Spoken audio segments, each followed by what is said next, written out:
Hello everyone, class 11 students, welcome back to my channel. In this video I'm going to talk about the motion of satellites, and the first topic that I'm going to discuss is the principle of launching satellite. Imagine a several kilometer high tower on the surface of the earth. If a stone is thrown from the top of the tower with a horizontal velocity, it may hit the surface of the earth at point A1 after moving along a parabolic path. If the stone is thrown with a greater horizontal velocity, the stone will meet the earth at a point, say A2, a little far away from the foot of the tower. If the velocity of the projection is continuously increased, it will hit the surface of the earth always at a point a little further away, till at a horizontal velocity of the projection of the stone, it will be in a state of free fall under gravity. That is, it will be attempting to fall to the earth but missing it all the times. The result will be that the stone will follow a circular path around the earth. As the stone is moving around the earth, it may be called an artificial satellite of the earth. Now,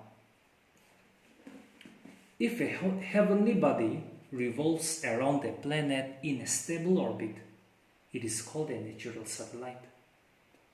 Whereas a satellite put in its orbit around a planet by the man is called an artificial satellite. Now, in practice, an artificial satellite is launched into space with the help of at least two-stage rocket. The satellite is placed at the tip of the rocket. The first stage of the rocket takes the satellite vertically up against the gravity to the desired height of its orbit above the surface of the earth. Then the first stage of the rocket detaches and the second stage tilts it through 90 degrees. The second stage is put to impart required horizontal velocity to the rocket to make the satellite revolve in a circular path around the earth. This horizontal velocity is called critical orbital velocity or simply orbital velocity, and depends on the height of the orbit. In fact, the magnitude of the horizontal velocity imparted by the satellite determines the successful launching of the satellite, which will be explained as follows. Now, the first one, in case the horizontal velocity imparted is less than the critical orbital velocity, the satellite will follow a parabolic path and fall to the surface of the earth. Second one, in case the horizontal velocity is precisely equal to the critical orbital velocity, then the satellite will move in the desired circular orbit around the earth. Third one, in case the horizontal velocity imparted is greater than the critical orbital velocity but less than the escape velocity, the satellite will move in an elliptical orbit. In case the horizontal velocity imparted is greater than the escape velocity, then the satellite will leave the gravitational field of the earth and escape into the space.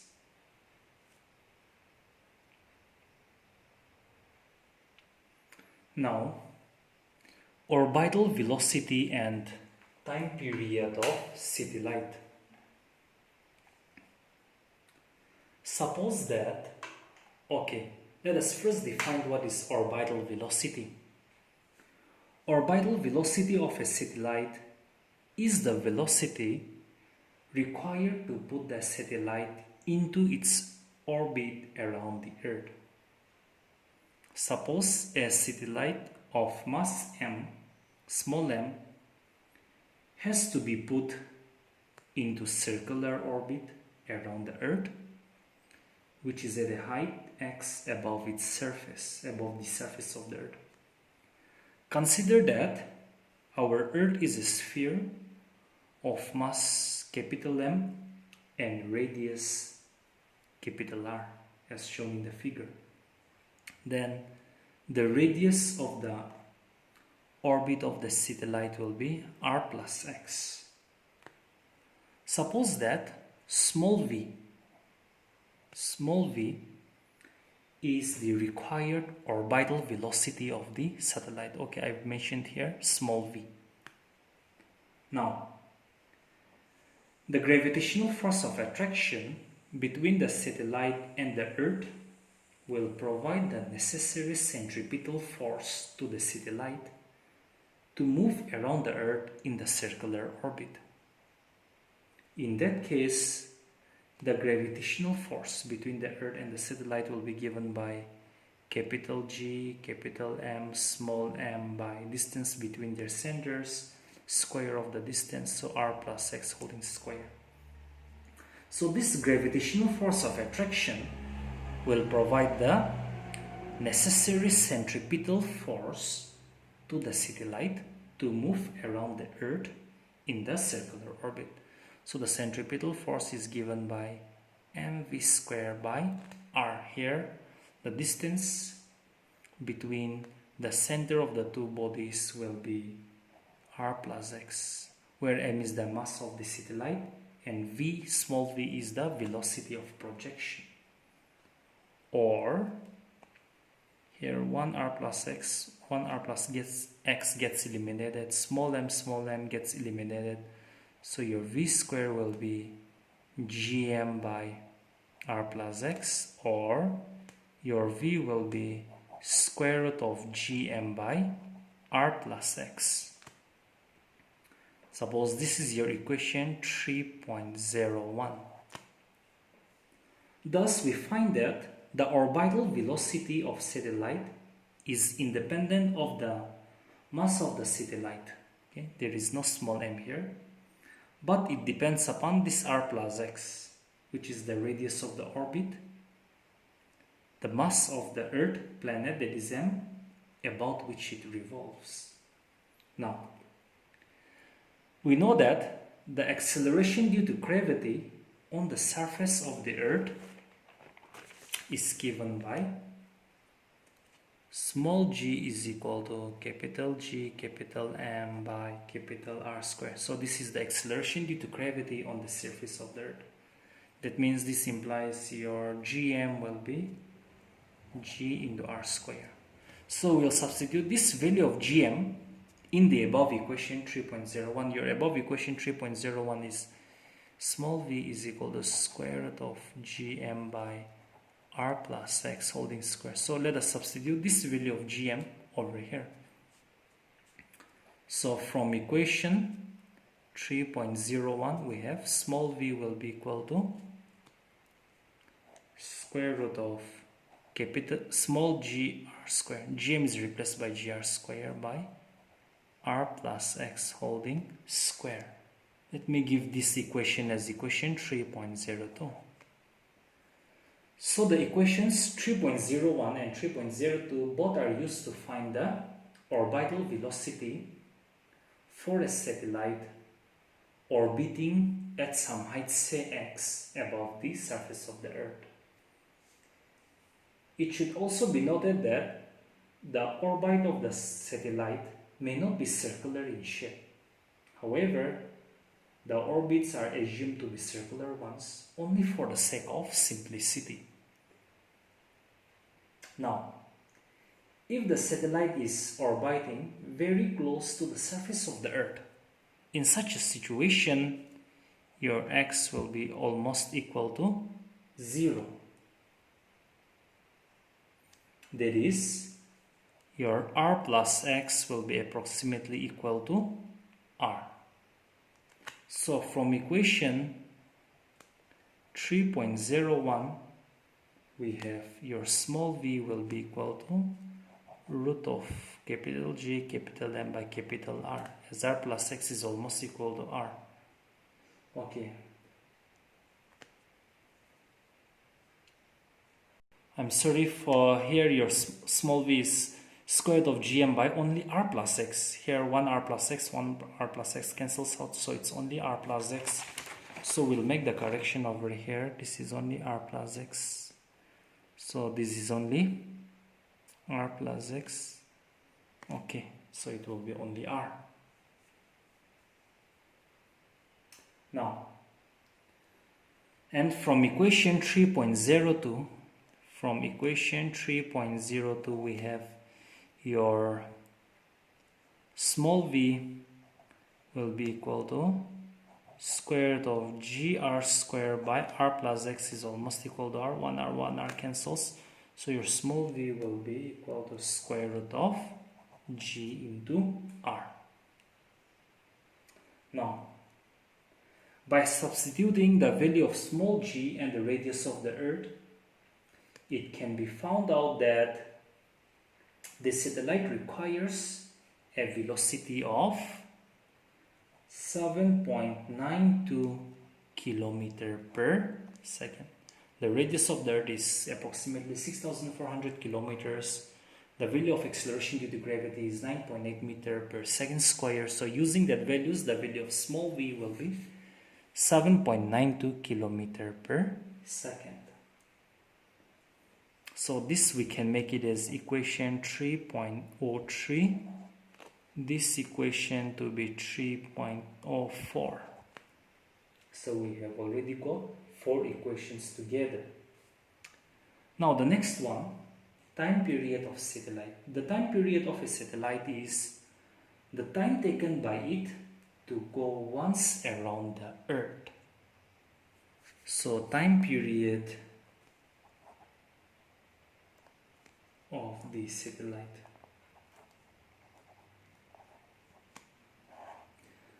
So the time period of a satellite is the time taken by it to go once the earth.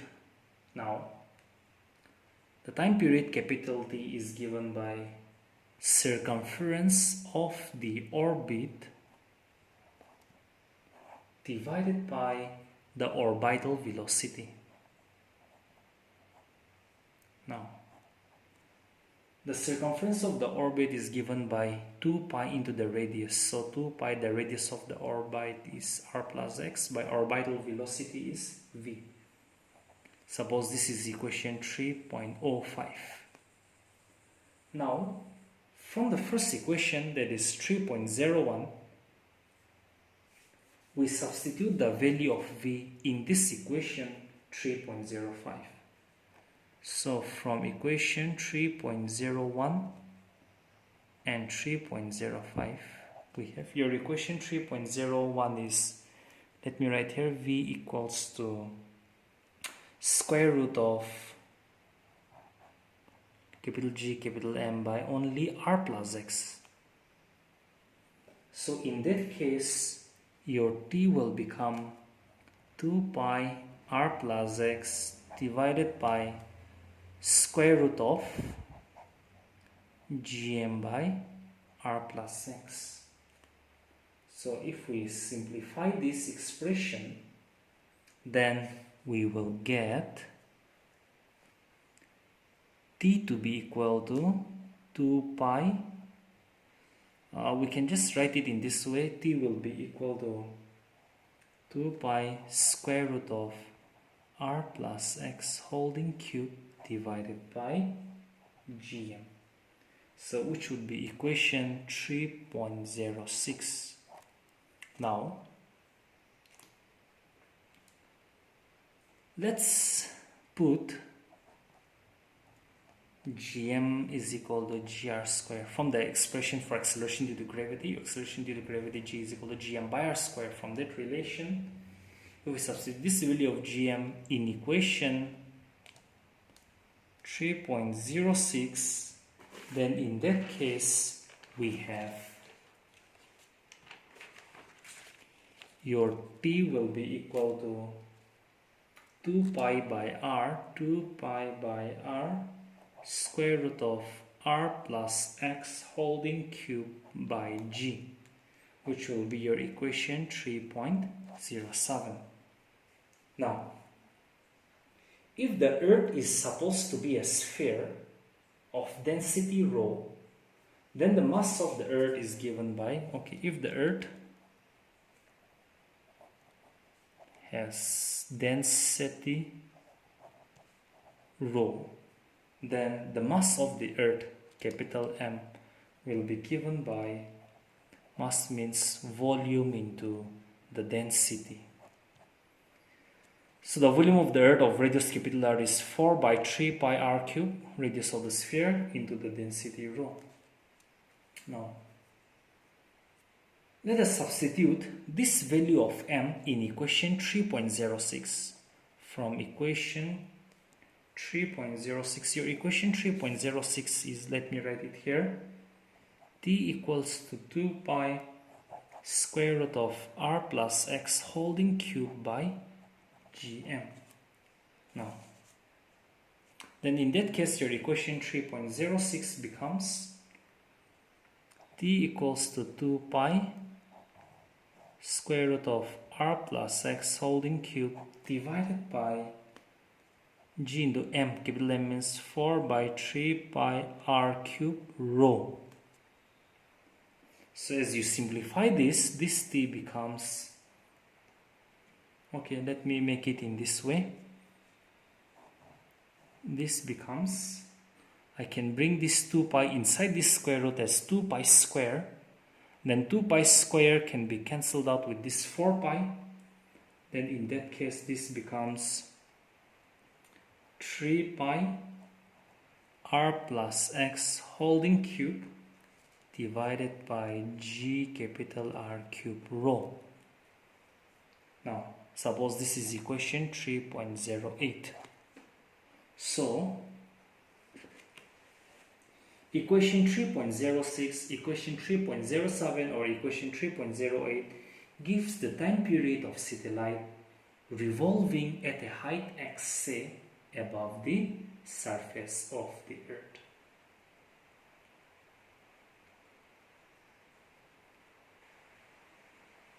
Now, if the satellite revolves very close to the Earth, in that case your x will be approximately equal to 0, so r plus x will be approximately equal to r only. So your equation 3.06, which is t equal to 2 pi square root of r plus x cube by gm, which was your equation 3.06. So putting r plus x approximately equal to r in this equation, we have t will be equal to 2 pi r cube by gm. Similarly, you put x as 0 in equation 3.07.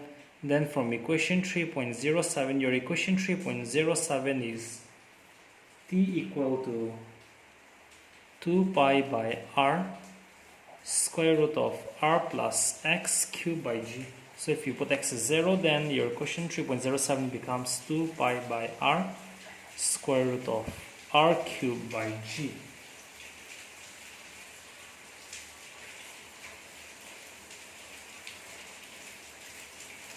And if we substitute the value of x in equation 3.08, then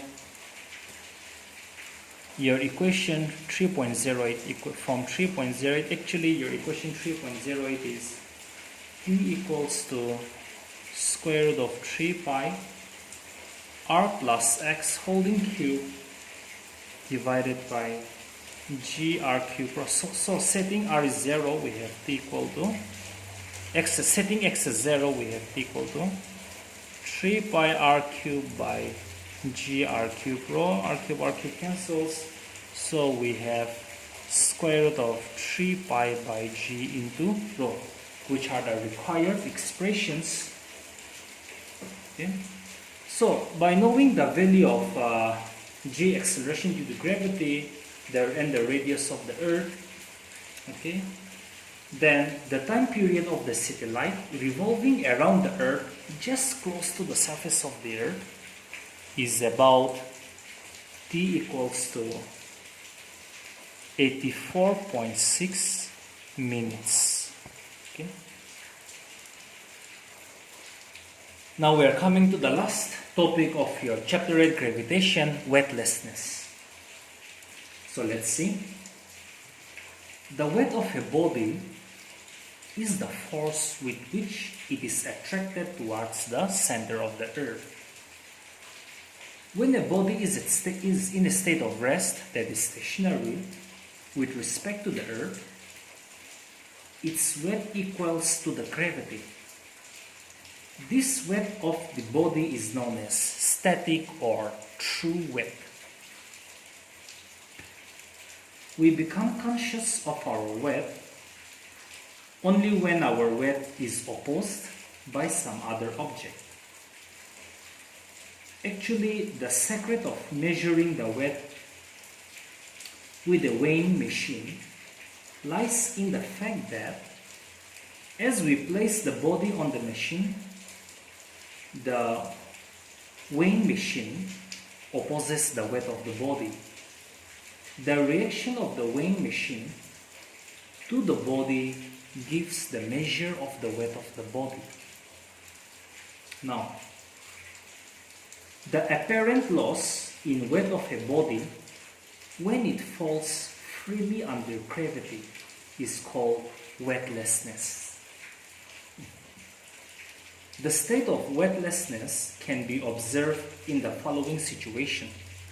Number 1, when bodies are at null points in outer space. In outer space. So, on a body projected up, the pull of the Earth goes on decreasing. But at the same time, the gravitational pull of the Moon on the body goes on increasing. At a particular position, the two gravitational pulls may be equal and opposite, and the resultant pull or the net pull on the body becomes zero. This is zero gravity region or the null point, and the body is said to appear weightless. The second one, when objects fall freely under gravity.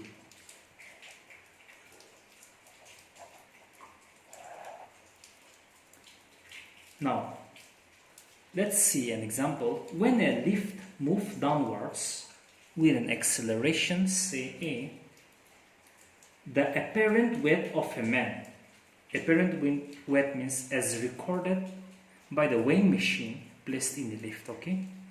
So the apparent weight of a man given by W prime is, or W dash is equals to M G minus Z. When the lift falls freely under gravity, in that case, your A becomes equal to G. So, putting A equals to G in the above equation, we have W dash is equal to M G minus G, so that is 0. Therefore, in a lift falling freely or an airship, okay, just say that a lift falling freely, the objects are in the state of weightlessness. It may be pointed out that the weighing machine may indicate a weightless condition, but gravity still acts in it at infinite range force. So that is all from this gravitation chapter 8. Okay, so in the next video we'll start with the next chapter, that is properties of bulk matters. So we'll be studying about elasticity, we'll be studying about pressure, the viscosity, the fluid flow, the surface tension, thermal expansion, and the transfer of heat. So you please do like and subscribe to my video to get notification for the next chapter. Thank you.